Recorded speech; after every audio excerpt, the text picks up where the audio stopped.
Quand vient la fin de l'été, sur la plage, il faut alors se quitter, peut-être pour toujours. Si ce célèbre refrain de Laurent Voulzy résonne chez de nombreuses personnes, les ruptures à la fin de l'été ne sont pas une fatalité. L'été est souvent une période propice au lâcher-prise et aux rencontres.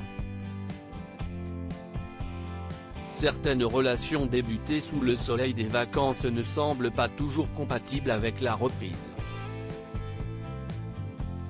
Pour garder son amour de vacances, il est important d'établir immédiatement le contact, des appels, des lettres, des messages, et de proposer des retrouvailles rapidement afin de voir si le coup de cœur se confirme une fois l'euphorie des vacances passées.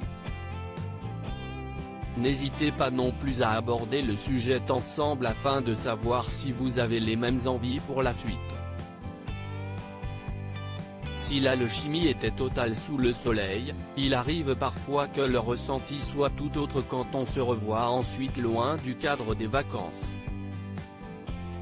Se créer de nouveaux souvenirs loin du cadre idyllique des vacances, il est alors important de vivre d'autres choses ensemble, de rencontrer ses proches, de se créer de nouveaux souvenirs et que chacun trouve une place dans la vie de l'autre.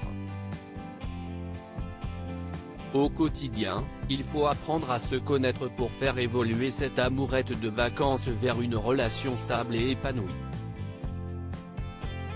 Pour qu'un amour d'été continue de fonctionner et que le coup de cœur se confirme, il est important que les deux partenaires soient sur la même longueur d'onde.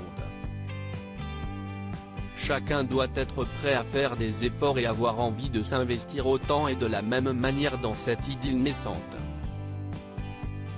Si vous décelez tout de suite qu'aucun avenir n'est possible avec cette personne, mieux vaut en parler rapidement afin qu'il n'y ait pas de déception ni de rancœur.